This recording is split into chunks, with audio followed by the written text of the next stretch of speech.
few summers ago, I went for a bike ride around midnight with a friend. We went our separate ways at the end of the evening, and I had about 2 blocks to ride back by myself.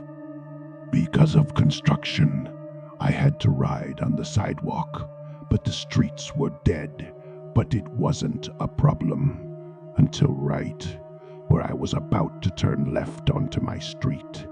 There was this man walking by himself, maybe in his 40s, a little scruffy, but not homeless. The sidewalk was narrow, and I didn't want to freak him out, so when I got about 6 feet behind him, I said, "Hey, behind you." And he turned around and gave me this super angry look. I turned down me street, and he started to follow me, literally screaming about how I was a f***ing and he was going to kill me and all that. I live right off the corner, and I didn't want him to figure that out, so I decided to do another loop around the block. That's not the scary part. The scary part is that when I looped back around and looked down the street, I saw him standing on my front stoop, staring out at the street like the mother knew I lived there. He saw me ride by again, but he didn't say anything. I ended up going back to the friends, but my bike got stolen from the alleyway by the house 2 days later.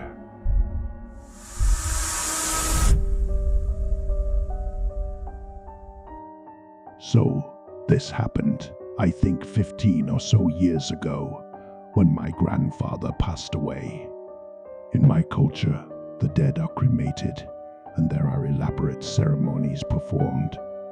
The body carried by people while chanting the name of a Hindu god, Ram, after it has been cleaned, clothed, and some ceremonial colors put on it.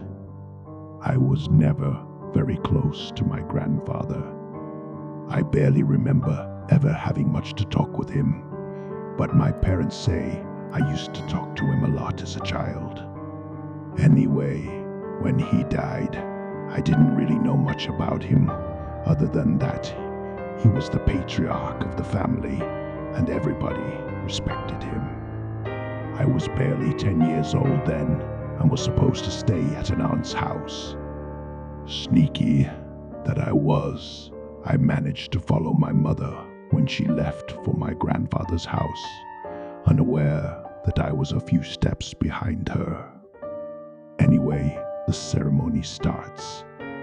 There's a lot of crying, and soon 4 people, including my father, my uncles, and someone I cannot now remember, carry the body on top of a structure made of bamboo and wood. They chant throughout the way. Nobody noticed that I was following them. They reach the cemetery. There's a lot of crying, and I got bored standing at a distance. It's almost dusk, and I was sitting on a nearby platform. I would later come to know that it is sort of a memorial for the deceased. Sometime between all this is happening, I fall asleep. Hours go by, and when I wake up, there is no one, just the last flames burning through pieces of wood. I panic. I look around to see if there's anyone, but there's no one. I start running towards the pyre, hoping perhaps some of my relatives might spot me by the fire and get hold of me. Again, no one. I start crying. I look around to see if I can find my way to the street. Cemetery was on the outskirts of the town, and it was huge to my tiny mind. Rows after rows of those memorials I mentioned earlier. It's almost dark, and I can hear animals howling at a distance. While all this is happening, I have a creepy feeling that I am being watched. It sends a shiver down my spine, and to this, I don't remember ever being so scared. It was such a dark and nauseating feeling, a sense of impending doom. I cried louder and started running. Little did I know that I was running deeper into the cemetery, farther from the road that would take me home. I reached the edge of the open ground, catch my breath near the tree line. I can hear faint voices coming from beyond the silhouette of the trees in front of me. Perhaps someone might be returning after gathering wood from there. I am again with this nauseating feeling, and it's stronger now. To top it all, every time I walk or run, it felt like I could hear footsteps, like someone right behind me. I turned around several times, yet found no one. I was so afraid at that point that I thought I might die. I took a leap of faith and ran towards the trees. The sound of footsteps behind me grew louder, and it seemed like whoever it was near, almost at arm's length, like they could just reach out and catch hold of me. I am audibly sobbing and shouting for help. There's barely any light, but I remember hearing people in the distance. Suddenly, I'm in a clearing and see there's a community pond with a bathing area. I can see some people in my family, and I ran towards. No matter how loud I tried to cry, there was no sound coming out of my mouth. Finally, an aunt saw me and ran towards me. The last thing I remember before fainting is a hand on my shoulder and my body almost freezing on the spot.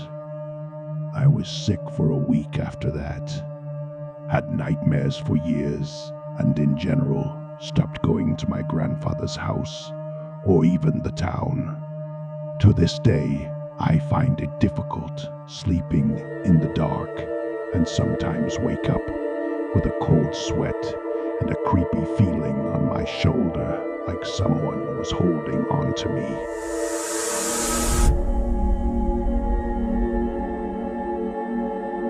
It was about 4 years ago. It wasn't the first paranormal occurrence to happen, just the one that scared me the most. One night, my 2-year-old son woke my husband and I up when he crawled into our bed. I couldn't fall back asleep, so I decided to work on a project in my craft room. I was in there for about 45 minutes when the small monitor to the nanny cam started rapidly flickering on and off.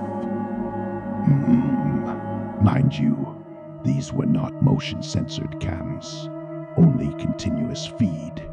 The cams are in the living room and our son's room. I went over to the monitor and picked it up. It all of a sudden made this loud, ear-piercing sound like a McFeedback. It startled me, and I dropped the monitor face down. I noticed the glow around the edges had stopped flickering. I picked up the monitor and turned to look at the screen. I saw my son standing as still as a statue in the middle of the living room, staring at the wall. I started for the door with the monitor still in my hand. When I glanced down again, my son's head turned, only the head, and his eyes went directly to the camera in the upper corner of the room. He had no expression on his face at all. I left the room and went through the small kitchen and dining room, rounded the corner to the living room, and it was empty. The door to our bedroom was on the other side. I went in there, and my son was sound asleep in the same position he was in when I left. My husband looked up from his reader. I asked him if he had woken up and went to the living. He told me no.